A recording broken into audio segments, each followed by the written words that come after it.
A função de segundo grau, ela é bem conhecida, muita gente conhece, sabe inclusive como traçar o gráfico de uma função de segundo grau, sabe inclusive que seu gráfico é uma parábola, que pode ter concavidade voltada para cima ou para baixo, sabe calcular suas raízes, usar a fórmula de Bhaskara, né?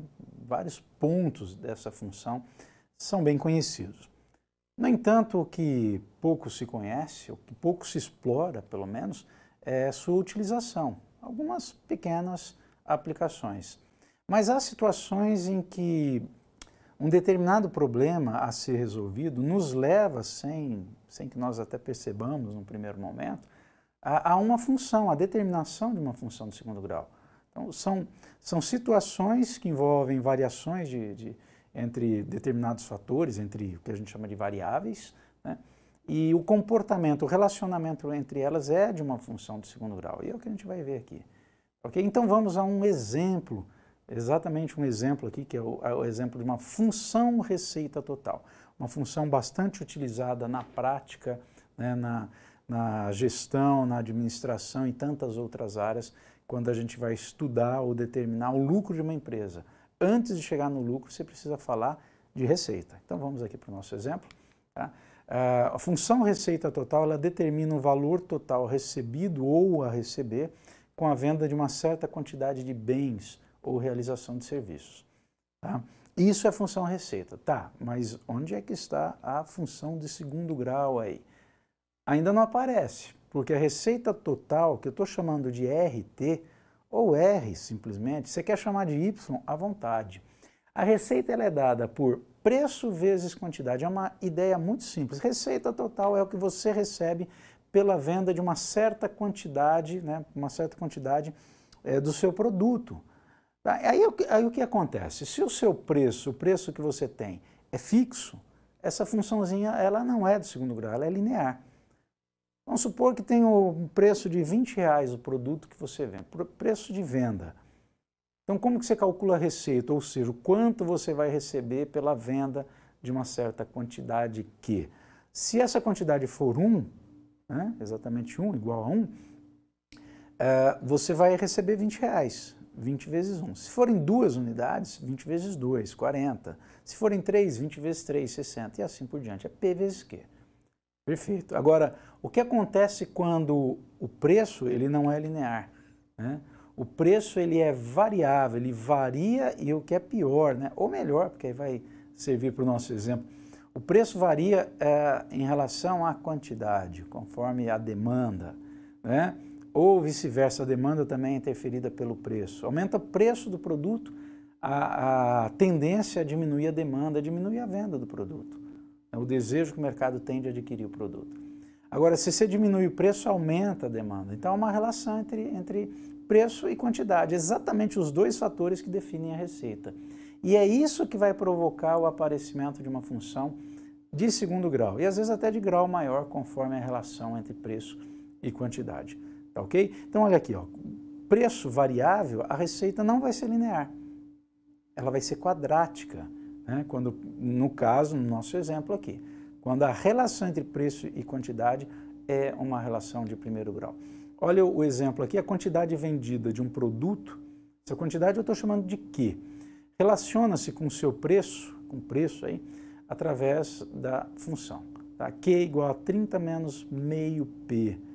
P é o preço unitário de venda, ok? Então é essa a função que nós temos. Eu quero expressar a função R em função somente de quê? Somente de quê? Que a receita depende de preço e quantidade. Ah, mas como receita é preço vezes quantidade, se eu substituir a quantidade, eu tenho em função do preço essa receita. Eu quero assim. Tá, legal, aí vai ser até mais fácil o trabalho, né?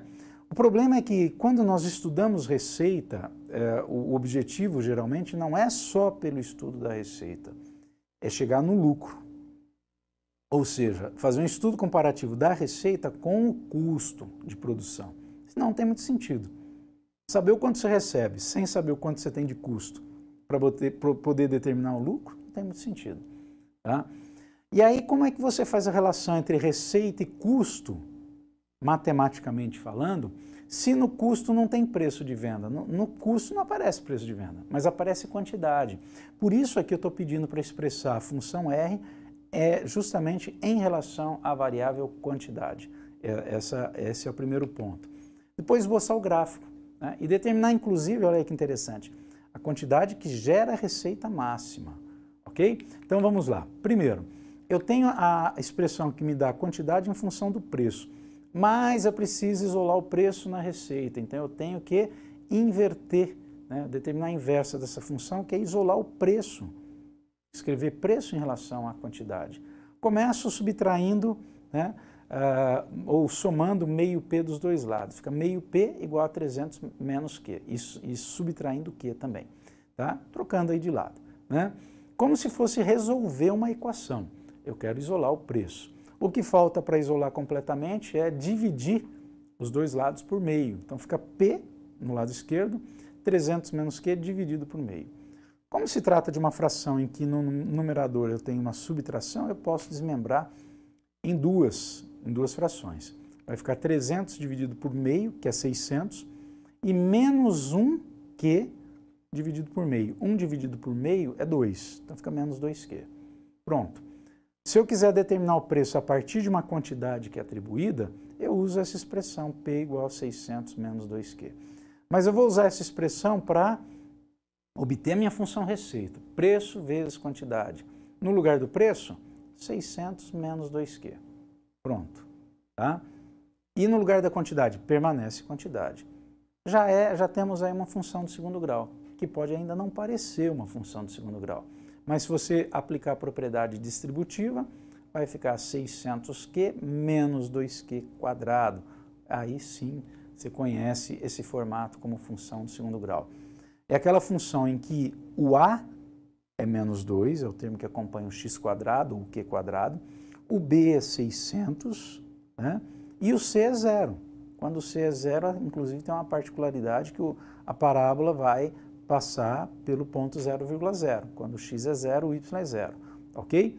Mas é uma parábola, nós temos o A negativo, o coeficiente do q quadrado, ou que faz o papel do x quadrado, ele é negativo, então a parábola, ou melhor, o gráfico, né, vai ser uma parábola com concavidade voltada para baixo. Vamos então à determinação exatamente desse gráfico e responder à última pergunta que é feita, né? Para quem quiser relembrar alguns detalhes de como traçar, ficam aí os dois links. Receita igual a 600 menos Q menos 2Q quadrado, essa é a função que nós obtivemos. A igual a menos 2, B 600, C igual a zero. Determinar as raízes. Quando que essa receita vai ser zero? Né? Você fala, quando não vender nada. Mas essa daí acontece o quê? Ela volta a ser zero se você quiser vender muito. Né? Ah, mas calma aí, não vai acontecer isso. Na prática não tem como acontecer, você não vai deixar isso acontecer. Mas a receita depende de preço e quantidade. Você fala, eu aumento a quantidade e eu recebo mais. Ok, mas se você considerar que o preço, para você aumentar a quantidade, o preço tem que diminuir, se você for diminuindo muito, se o preço se aproximar de zero, a sua receita também se aproxima de zero, tá? Mesmo aumentando a quantidade vendida. Então, para calcular as raízes, eu preciso de usar Bhaskara, e aí tem o delta, né, que é o discriminante, que eu vou jogar na fórmula de Bhaskara, b ao quadrado menos 4ac, 600 ao quadrado menos 4 vezes menos 2 vezes 0, que dá 0, né? O 600 ao quadrado dá 360 mil. Jogando na fórmula de Bhaskara, aí é uma questão de substituir, raiz quadrada de 360 mil é 600, embaixo 2 que multiplica menos 2 dá menos 4. Quando eu faço menos 600 mais 600 dá 0, divide por menos 4 dá 0. Quando eu faço menos 600 dá menos 1.200, que dividido por menos 4 dá 300. Então as raízes são 0 e 300. Tá? O intercepto é 0,0 e o vértice, né? Você pode usar as fórmulas do vértice, se quiser, menos b sobre 2a, coordenada x do vértice, tá aí, ó, menos 600 sobre 2 que multiplica menos 2, menos 600 por menos 4, vai dar mais 150. Então esse é o resultado da coordenada x do vértice. Coordenada y do vértice, né? É menos delta sobre 4a, aí você vai calcular a coordenada y do vértice. Vai dar menos 360 mil sobre menos 8, e dá mais 45 mil. Então, a pergunta que é feita, lá no final eu vou responder agora. E nós temos o gráfico, né? Só esqueci, vamos colocar aqui o gráfico. Está aí o gráfico, essa parábola. Qual é a quantidade que gera lucro máximo? Olha, o lucro máximo, o ponto máximo dessa função é o vértice, é o y do vértice. Mas qual é a quantidade x ou quantidade q que proporciona esse lucro máximo, né? Nós pus até uma tabelinha com alguns valores aqui, você pode calcular, né? Opa, está aqui. Olha lá, é o 150. Não é coincidência de ser o valor que a gente acabou de calcular. É o x do vértice, é o q do vértice. 150 proporciona a maior receita possível para esse produto. Ok? Isso é uma aplicação de função do segundo grau.